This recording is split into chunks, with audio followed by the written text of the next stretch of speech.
ఇద్దరు పెట్టుకోండి.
మా నాన్న దగ్గర చదవడంతో ఒకటి కరెక్టేనా? మాది పక్కన చెప్పి కరెక్టేనా? ఆ ఫోన్ బ్యాలెన్స్ చేయడానికి నేను మాట్లాడడానికి నేను చాలా ఇబ్బంది పడేదాన్ని. అయితే ముందుగా మన ప్రకాష్కి బాజీకి కంగ్రాచులేషన్స్.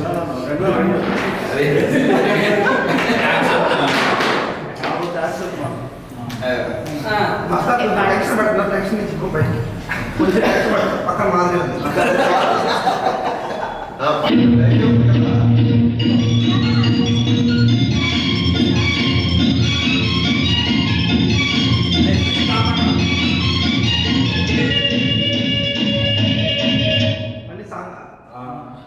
యాక్చువల్గా నా లైఫ్ అయితే మూవీ టైప్లోనే సాగింది. సినిమా స్టోరీ ఒక మాటలో చెప్పాలంటే కష్టాలు కూడా అలానే. అయితే 2002, 2005 అనేది ఏదో చైల్డ్హుడ్ మెంటాలిటీతోనే సాగిపోయింది నాకు. 2000 to 2005 మన యాక్చువల్గా అయితే మాదిరిని మ్యారేజ్ చేసుకోవడానికి అంటే చాలా స్ట్రగుల్ చేశాను నేను. కాకపోతే అది చివరిలో చాలా సింపుల్గానే అయిపోయింది.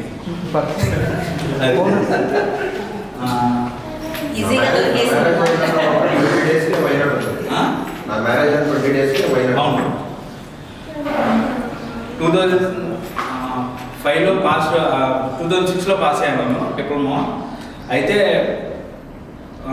2006 నుంచి ఇంకా అంటే ఫస్ట్ 2005 డిప్లొమా అయిపోయిన తర్వాత ఫస్ట్ అనిరామతో కలిసి జాబ్లో జాయిన్ అయ్యాను. గాయత్రి కన్స్ట్రక్షన్స్ కింద నేను వెళ్ళాను. అని కూడా వచ్చారు. అయితే డిప్లొమా అయిపోయిన తర్వాత 1 month సిగ్మా ఆర్కిటెక్ట్ అని అందులో చేశాను. 1 month చేశాను. అప్పుడు పుష్ప కూడా అప్పుడే జాయిన్ అయ్యింది. దాని తర్వాత వెంటనే అక్కడ గాయత్రి కన్స్ట్రక్షన్స్ అని అక్కడ అందులో జాయిన్ అయితే అక్కడ వాళ్ళు తీసుకెళ్ళి దోమకొండ అని ఒక ఫారెస్ట్ ఏరియాలో వేశారు. వెలుగొండ ప్రాజెక్ట్ కింద శేషు నేను అనిల్ అన్న వంశీ ఇంకా సెట్ అయిపోయాడు అక్కడే. నేను అనిల్ అన్నయ్య వచ్చేసాను అక్కడ. అంటే యాక్చువల్ చెప్పాలంటే పారిపోయి వచ్చేసాను వాళ్ళకి చెప్పకుండా. ఇంకా కొండ శ్రీశైలం వెళ్ళి ఆ రోజు దోర్నాల దగ్గర అనమాట. శ్రీశైలం వెళ్ళి అక్కడ శివుని దర్శనం చేసుకొని వచ్చేసాను. ఇంకా తర్వాత వెంటనే నేను కేసీపీ షుగర్ ఫ్యాక్టరీలో ఉయ్యూరు అక్కడ జాయిన్ అయ్యాను. లక్ష్మీపురం 2 months చేశాను. అక్కడ చేసినప్పుడు ఇంకా యాక్చువల్గా తిను మాదిరి ఇంజనీరింగ్ చేస్తుందని తెలిసింది. నేను కూడా ఎట్లయినా సీట్ సంపాదించాలి ఇంజనీరింగ్ కాలేజ్ అని చెప్పి సంతోష్ దగ్గర మెటీరియల్ తీసుకొని నేను అప్పుడు ఎండాకాలం సెలవు ఎండాకాలం మార్చి ఆ టైంలో అనమాట 2006లో నేను ప్రిపేర్ అయ్యాను, స్టార్ట్ చేశాను ఈ సెట్. అందులో నా ర్యాంక్ వచ్చింది 224 వచ్చింది ర్యాంకు ఈ సెట్లో. కానీ సివిల్ ఎక్కడా లేదనమాట. ఫస్ట్ అయితే మా నాన్నగారు సివిల్ అయితే ఒప్పుకొని ఉన్నారు. అంటే నేను ఇట్లా పారిపోయి వస్తాను, నువ్వు ఎందుకు అక్కడ సైడ్కి వెళ్ళి మాట్లాడితే ఎందుకు ఇట్లా వెళ్తావు నువ్వు, ఐటీ కానీ కంప్యూటర్ సైడ్ అయితేనే నేను చదివిస్తా లేకపోతే చదివించిన అన్నారు ఆయన సివిల్ సైడ్ అయితే. సరే అని చెప్పి నేను ఇంకా 2006లో ఇటు ఇంకా ఐటీ తీసుకునేట్టు చూశాను. కాకపోతే అప్పుడు రాజమండ్రిలో సివిల్ వచ్చింది నాకు. శ్రీ చైతన్య కాలేజ్ ఏదో ఉంది, ఇంజనీరింగ్ కాలేజ్. దాంట్లో సివిల్ వస్తే మా నాన్నగారు ఇంకా నాకు సెకండ్ కౌన్సిలింగ్లో వచ్చింది ఈ సెట్లో. అప్పుడు నాగమల్లి వదిలిపెడితే నాకు ఆర్యగారు వచ్చింది. వదిలిపెట్టవాలేదా? నేను అడిగా రిక్వెస్ట్ చేసి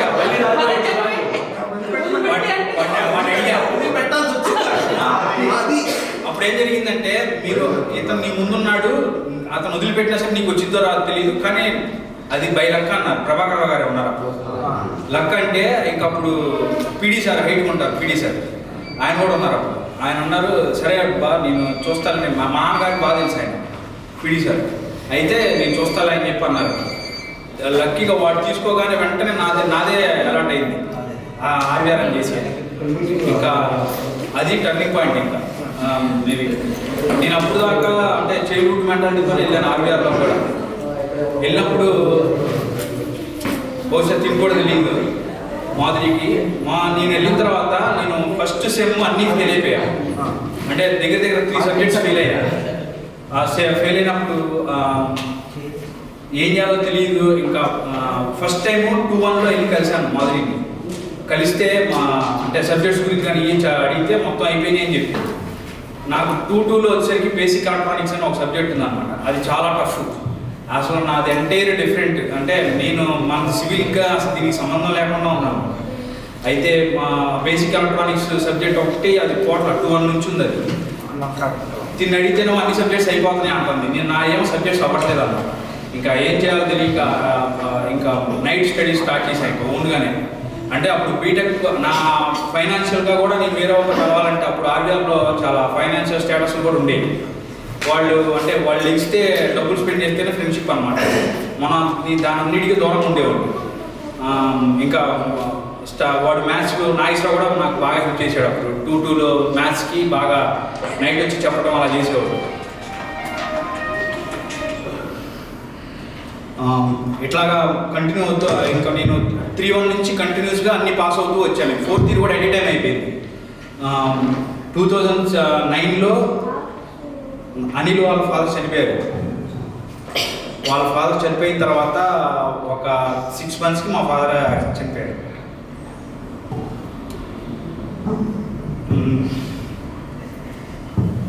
అది చాలా ఎమోషనల్ అనమాట. అంటే నేను అప్పటికి కొద్దిగా చైల్డ్హుడ్ మెంటాలిటీతో ఉన్నాను.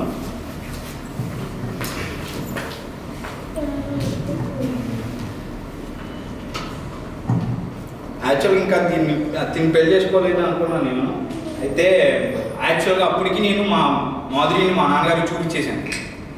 అంటే బీటెక్ అయిపోయిన వెంటనే దీనికి ఎప్పుడు ప్రపోజ్ చేశానంటే నేను అప్పుడు దాకా ఏం చెప్పాలి, అంతవరకు మాటలు కూడా ఏమి ఉండేవి కాదు. వెళ్ళి చూసేవాడిని, పలకరించేవాడిని, వచ్చేవాడిని అంతే. 2009లో చివరిసారిగా చెప్పా మా మాదికి. ఇంకా అంటే ఇద్దరం ఓడీలు తీసుకోవడానికి అని చెప్పి నేను వెళ్ళేటప్పుడు ఓడీకి వస్తావా అని చెప్పి అడిగాను నాగార్జున సిటీకి. అడిగితే అప్పుడు వస్తానని చెప్పింది. నేను అప్పుడే చెప్పాను మాదికి, ఫస్ట్ టైం అన్నమాట అదే అప్పుడు చెప్పడం. ఇంకా దాని తర్వాత ఒప్పుకుంది. నేను ఇంకా వెంటనే మా నాన్నగారి దగ్గరికి చూపించాను. నేను తీసుకెళ్ళి ఇలా పెళ్లి చేసుకోవాలనుకున్నాను నేను అని చెప్పి. మా నాన్నగారు పెదకాకనిలో అటెండర్గా చేసేవాడు హై స్కూల్లో. అయితే వెళ్ళి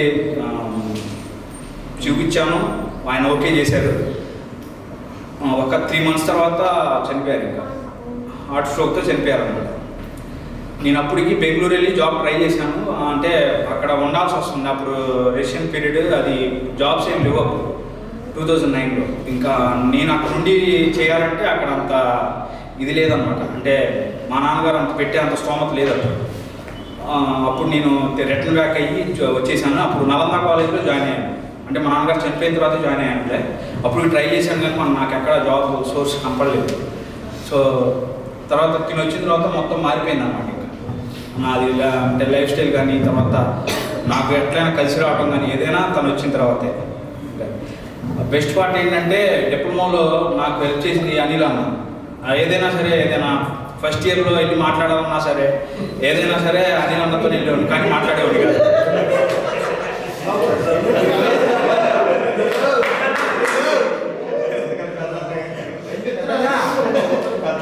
అనిల్ అన్న పెట్టుకొని వెళ్ళేవాడిని. First year, second year, third year వేరే అదే నీకు ప్రాక్టీస్ అయిపోయాడు. ఆర్బీ కొట్టాడు. అప్పుడు నేను క్లాసెస్కి వెళ్ళేవాడు కాదు. ఏం కోసం నేను ఎక్కడ తిరిగేవాడు కాదు. లైబ్రరీలో కూర్చున్నాను వెళ్ళి. ఎవరు వచ్చేవాడు? క్లాస్ పక్కనే అనమాట, పక్కనే. అప్పుడు యాక్చువల్గా నాకు వాళ్ళతో అంత ర్యాప్ ఉండేది కదా, బీటెక్ వాళ్ళతో. వాళ్ళు లేటర్ల వాళ్ళు కూడా ఉండేవాళ్ళు లేదు, కానీ మనకు అంత ర్యాప్ మెయింటైన్ చేసి చివరికి ఆ లేటర్ వాళ్ళు అందరూ ఫెయిల్ అయ్యారు. నేను ఒక్కనే పాస్ అయ్యాను బీటెక్ 4th ఇయర్. మేబీ ఏదైనా అవచ్చు. అవును, నమ్మలే. తను అంటే సబ్జెక్ట్స్ అయిపోతున్నాయి, నాకు అవ్వట్లేదనే ఫీలింగ్ ఎక్కువ ఉండేది.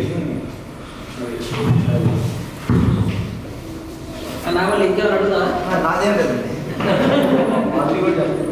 మాదిరి నేర్పాలి కదా. కొన్ని కుటుంబంలో కొన్ని ఫన్నీ థింగ్స్ ఏంటంటే, వీడు సంతోష్ అప్పట్లో మనకి స్టూడెంట్స్ యూనియన్ ఉండేది మనం జాయిన్ అయినప్పుడు. అప్పుడు ఏంటంటే, అంటే అది అసలు నేను ఎప్పుడు మర్చిపోలేనిది అనమాట. ఇంకా యాక్చువల్గా కాలేజీలో అందరినీ ఒక స్టూడెంట్ యూనియన్ లీడర్ అనమాట, ఆయన పేరు ఉంది. ఆయన వచ్చి మన ఆంధ్ర ఏసీ కాలేజ్ ఆపోజిట్ ఒక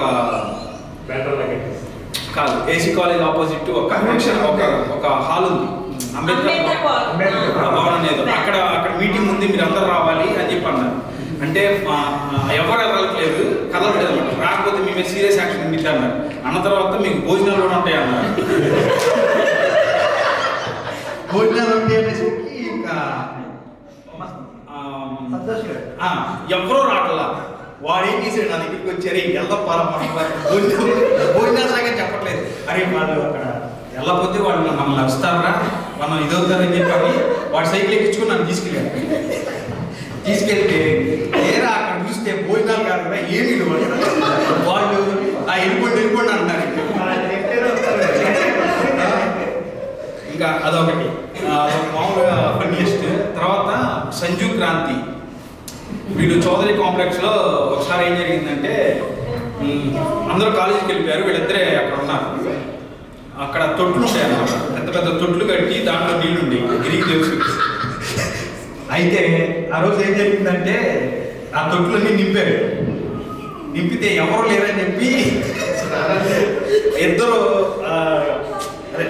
రాయి మీద స్నానం చేస్తున్నారు, దిగేసేసి అందులో.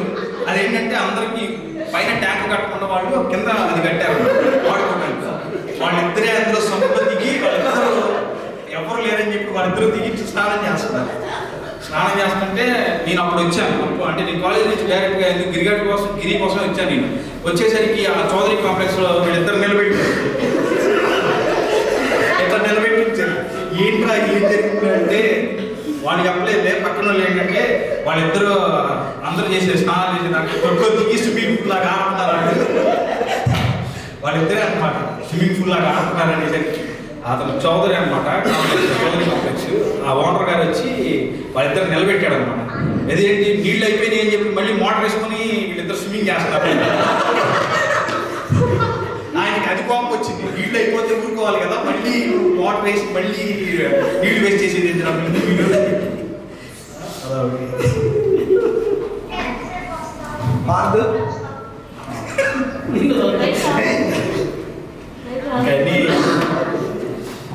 నాకైతే మ్యూచువల్గా మా బెస్ట్ ఫ్రెండ్స్ వీళ్ళు, పార్దు, సంతోష్, వీళ్ళు వాళ్ళు నాకు మళ్ళీ ఇప్పుడు నా ప్రెజెంట్ అంటే నా సిచ్యువేషన్స్ కానీ అన్నీ అదేంటంట నాకు మళ్ళీ చెప్పుకుంటాను నేను అన్నీ.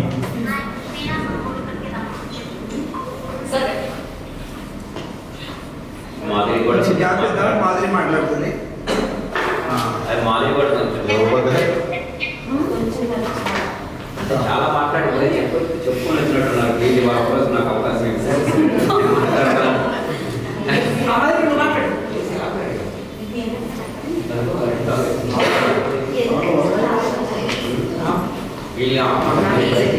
డిప్లొమా వచ్చేసి 2006లో కంప్లీట్ అయిపోయింది ఒక బ్యాక్లాగ్ మూలంగా. 2006లో మళ్ళీ ఈసెట్ రాసి నేను ఆర్బీఆర్లో జాయిన్ అయ్యాను. బీటెక్లో చేస్తున్నప్పుడు సబ్జెక్ట్స్ అన్నీ అయిపోతూ వచ్చాయి. ఓకే, మధ్య మధ్యలో నేను క్లాస్ దగ్గరికి వచ్చి మాట్లాడుతూ ఉండేవాడు. జస్ట్ అంటే నార్మల్ క్యాజువల్గా సబ్జెక్ట్స్ ఎన్ని ఉన్నాయి, ఏం సబ్జెక్ట్స్ అంతే, అంతకు మించి ఇంకేమీ లేదు, ఇంకేం మాట్లాడలేదు. అంటే తనకేమో నేనైతే క్యాజువల్గానే మాట్లాడాను. అప్పటి వరకు నాకు ఎలాంటి తన మీద ఒపీనియన్ కానీ ఫీల్ కానీ ఏమీ లేదు. అది తర్వాత బీటెక్ అయిపోయిన తర్వాత ఓడి కోసం అని చెప్పి యూనివర్సిటీకి వెళ్తే యూనివర్సిటీలో ప్రపోజ్ చేశాడు. యూనివర్సిటీలో ప్రపోజ్ చేశాడు. నేను యాక్సెప్ట్ చేశాను. అంటే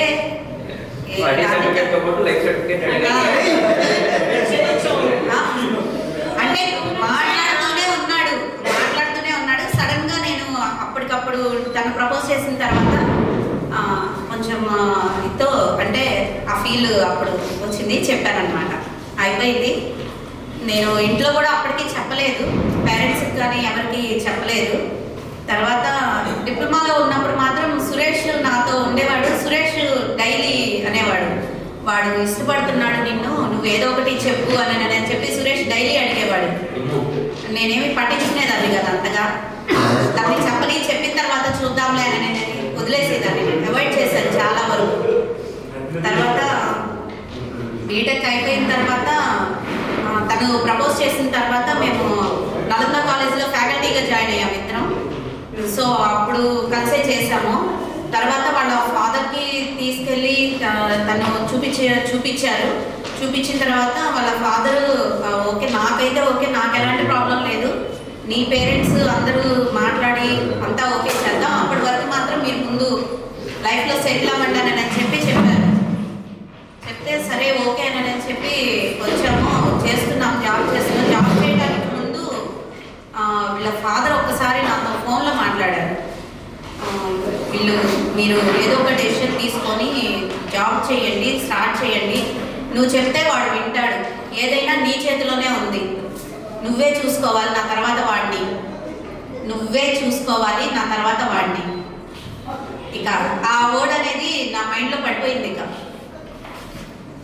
ఇక తన కంప్లీట్ కేర్ నేను తీసుకోవాలని, అంటే తన ఏదైనా సరే తనది తీసుకోవాలని మొత్తం నేను డిసైడ్ అయిపోయాను. ఇక ఏదన్నా అవని అని సరేనని ఆ నలందలో చేసేటప్పుడే నాకు ఆల్రెడీ ఇంట్లో మ్యాచెస్ చూస్తున్నారు, అన్నీ జరుగుతున్నాయి. ఒక మ్యాచ్ కొంచెం సివియర్గా వచ్చేసింది, అంటే ఇక వాళ్ళు వచ్చి మాట్లాడుకునే పొజిషన్కి వచ్చేసింది. ఇక నాకేం చేయాలో తెలియదు. చెప్తే ఇక వాళ్ళ పేరెంట్స్ అప్పటికే వాళ్ళ ఫాదర్ చనిపోయి ఉన్నారు. నేను ఆ టైంలో చెప్పడం కూడా కరెక్ట్ కాదు, కానీ నేనున్న పొజిషన్కి చెప్పకపోతే మిస్ అవుతుంది.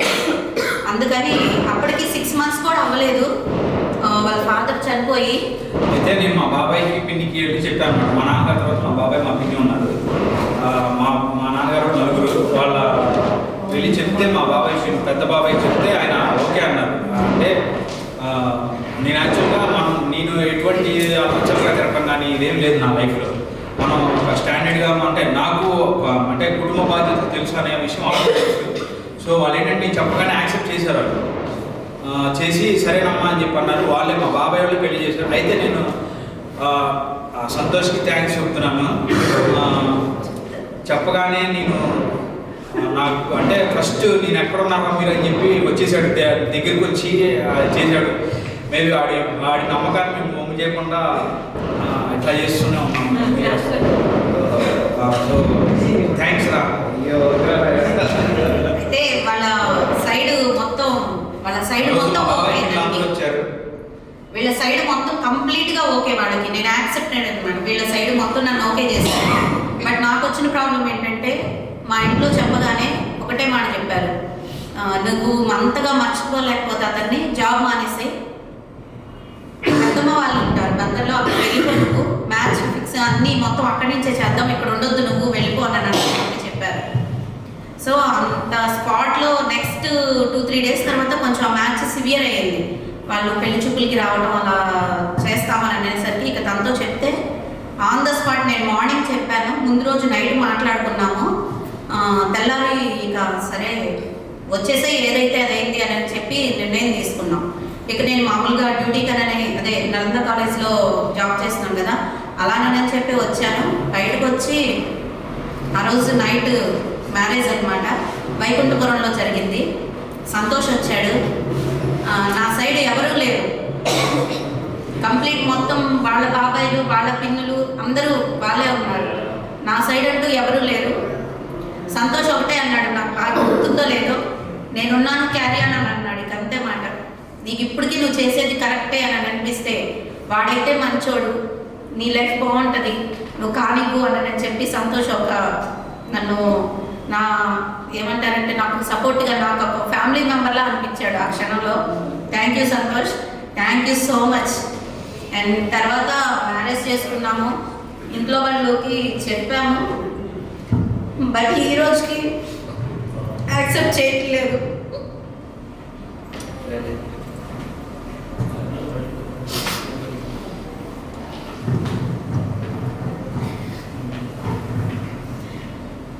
అమ్మ వాళ్ళు మాట్లాడతారు, అమ్మ నాన్న మాట్లాడతారు, కాకపోతే వాళ్ళ అన్నయ్య గారు యాక్సెప్ట్ మా చేయలేదు. బ్రదర్ ఇంతవరకు యాక్సెప్ట్ చేయలేదు. ఇయర్లీ 14 years చాలా మిస్ అవుతున్నాను. కానీ తన సైడ్ నుంచి నాకు ఎలాంటి ప్రాబ్లం లేదు, తనతో లైఫ్ చాలా హ్యాపీగా ఉంది. బై గాడ్ గ్రేస్ 2 పిల్లలు అంతా ఓకే.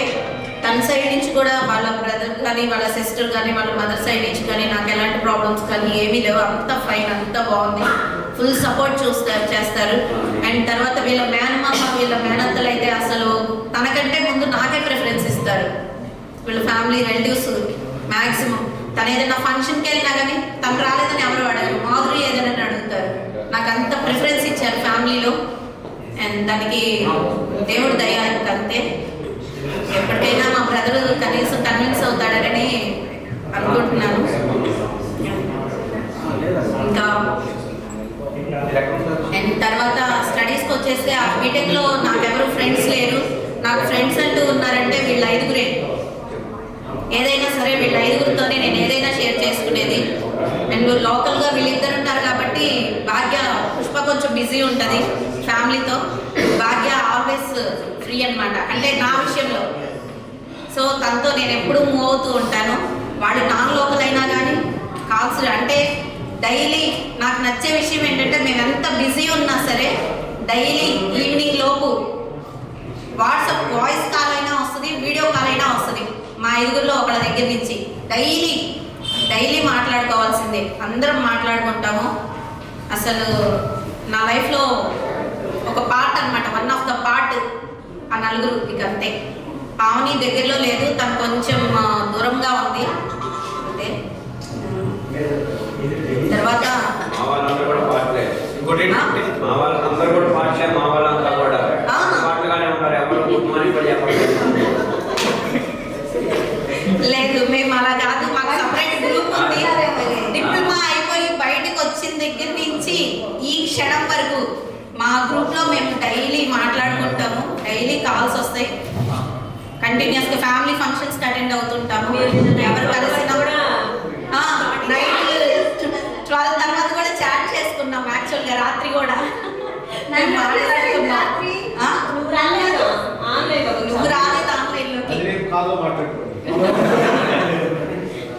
అది జరిగేది. తర్వాత వచ్చి మీ అందరితో కొంచెం తక్కువగా ర్యాంపో ఉండేది, తక్కువగా మాట్లాడేదాన్నేమో, మరి నాకైతే సరిగ్గా గుర్తులేదు. నాకు వీళ్ళతో చేసిన గొడవ అదంతా బాగా గుర్తుంది. ఆ వెయిటింగ్ హాల్కి వెళ్ళి ఆ వెయిటింగ్ హాల్లోనే అంతా గొడవ అంతా చేసేసేవాళ్ళం. వచ్చిన మూవీ ప్రతిదీ ఏది రిలీజ్ అయితే అది చూసేసేవాళ్ళం. బస్లో గొడవ చేసేవాళ్ళం. ఒక ఆటోలోనే 8 మంది ఎక్కెళ్ళేవాళ్ళం, ఒక్క ఆటోలోనే. అందరం వెళ్ళేవాళ్ళం. షాపింగ్స్ అని, మూవీస్ మాత్రం ఏది రిలీజ్ అయితే అది చూసేయాల్సింది ఆ రోజు, అంతే. ఇక మేము మూవీస్ బాగా చూసాం, బాగా ఎంజాయ్ చేసాం. నాకు ఎంజాయ్మెంట్ స్టడీస్ పరంగా అంటే అదంతా డిప్లొమాలోనే. బీటెక్లో అంతా ఆపియర్ కదా, క్యాస్ట్ ఫీలింగ్ ఎక్కువ, కలిసేవాళ్ళు కాదు. త్వరగా కలిసినా కానీ కొంచెం వాళ్ళు మెంటాలిటీ కొంచెం డిఫరెంట్ ఉండేది. సో ఏముండేది కదా. ఇప్పటికీ నాకు వాళ్ళు ఎవరు కాంటాక్ట్లో కూడా లేరు, అంతా నాకు వెళ్ళే.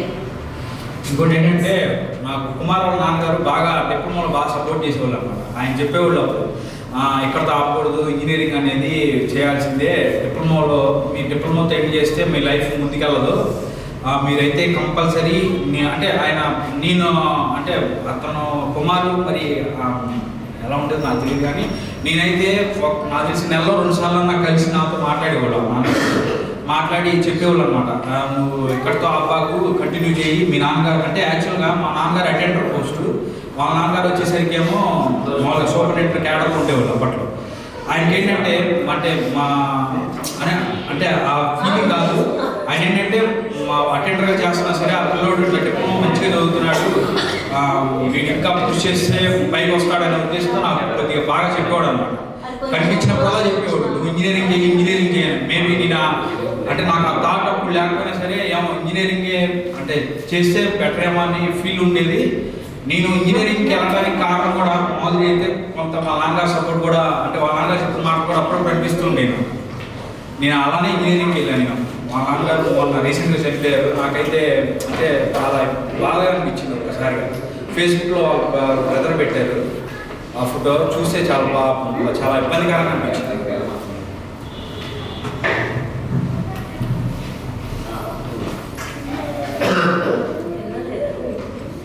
So okay, thank you. Thank you.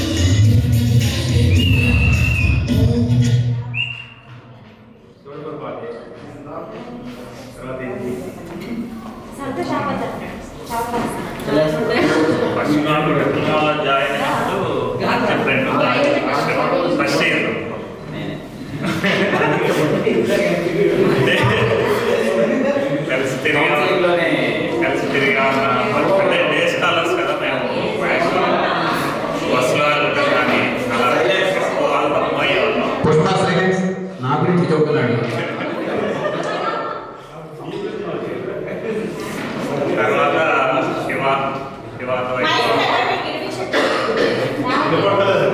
శివాతో ఎక్కువ మూవ్ అయ్యేవాళ్ళం. శివ, బాజీ, సురేష్, ఉమాశంకర్ కోసం అయితే వాటి పక్కన కూర్చోడానికి, అంటే అప్పుడు తెలుగు మీడియం నుంచి వచ్చాము కాబట్టి పెద్ద ఇంగ్లీష్ వచ్చేది కాదు. వాడి పక్కన కూర్చోవాలని కొట్టుకుంటా ఉండేవాళ్ళం. అదొక మెమరీ. ఇక్కడ మ్యాక్సిమం అందరం కలుస్తూనే ఉన్నాం, లోకల్గా ఉంటాం కాబట్టి. బాజీ, రామకృష్ణ కలిశారు, నారాయణ జగన్గా ఈ మధ్య కలిసాము. ప్రకాష్ అందరం కలిసాము. కలవద్దంటే పార్థుని ఫస్ట్ టైం చూస్తున్నా. మన శ్రీనివాసు,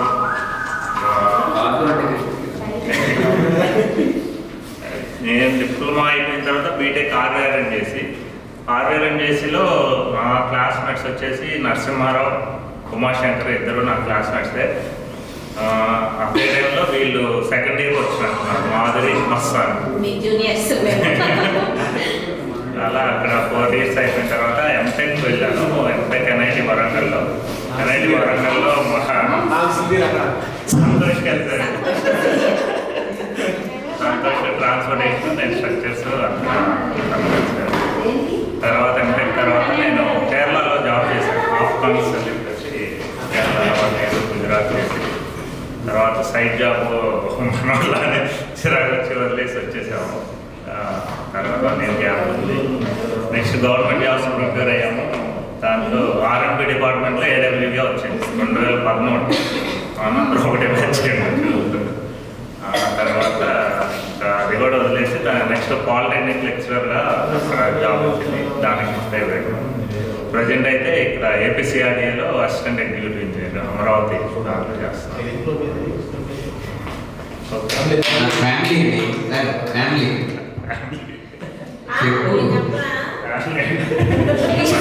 ఏది ఎన్ని ఉన్నాయి ఏంటి? 2014లో మ్యారేజ్ అయింది. 2 పిల్లలు, ట్విన్స్ బాయ్స్ 2. 5 years present.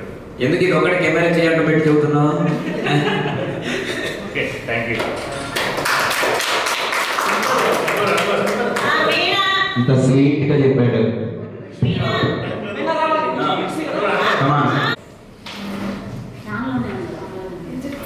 కొంచెం హైదరాబాద్ నుంచి ప్రయాణం చేయడం వల్ల కథ లేకుండా స్థితిలో ఉన్నారు. చోట్ల కూర్చొని చెప్తారు. మీరు అందరూ కూడా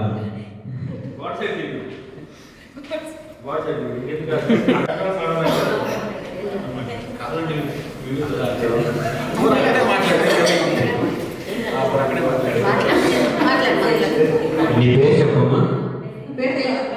తెలీదు ఎలా మొదలు పెట్టాలి అని.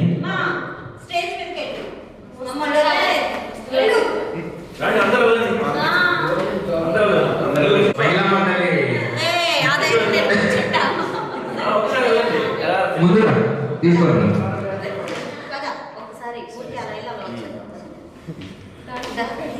బ్యానర్ బ్లాక్ వెళ్ళి నమస్కారం చేసి వచ్చేయండి. మర్చిపోయి పుష్ప సైలెన్స్.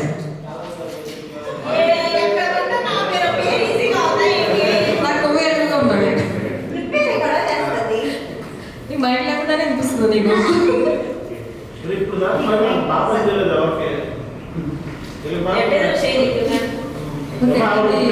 2006లో అయిపోయింది 5 బ్యాక్లాగ్స్ వల్ల.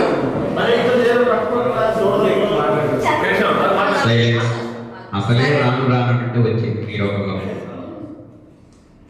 నేను 2005లోనే జాబ్లో జాయిన్ అయ్యాను. అది కూడా మా అన్నయ్య వల్ల. తను హైదరాబాద్లో జాబ్ చూశారు నా కోసం. 5 మేలోనే నేను హైదరాబాద్ వెళ్ళిపోయాను.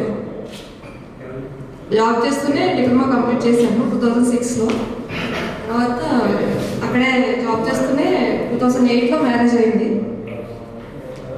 8 నుంచి మధ్యలో ఒక 1 or 2 years గ్యాప్ వచ్చింది, కానీ ఇప్పటివరకు జాబ్ చేస్తూనే ఉన్నాను. నాకు 2 పిల్లలు, అమృతర్షిని, హేమేష్.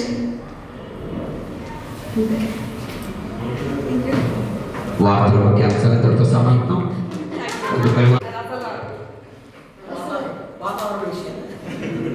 ఇప్పుడు వాతావరణ అంశాలు చదువుతున్నది నాగలక్ష్మి.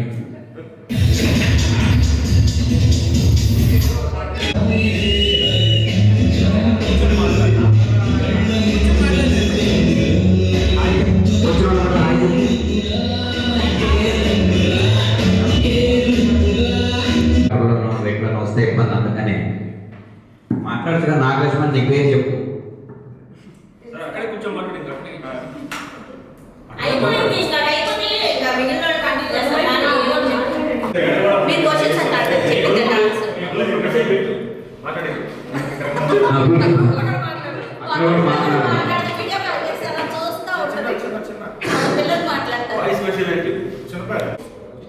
సెవెన్లో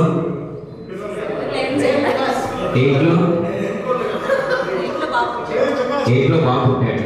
9లో బాబు పెరిగాడు.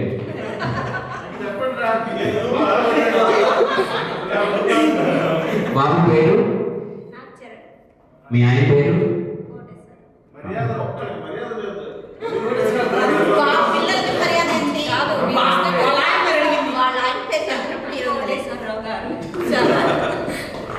పాపం ఇది ఒక్కటి రేసి కట్ చేసి వాళ్ళ ఆయన పంపిండి 4 అని పెట్టారు.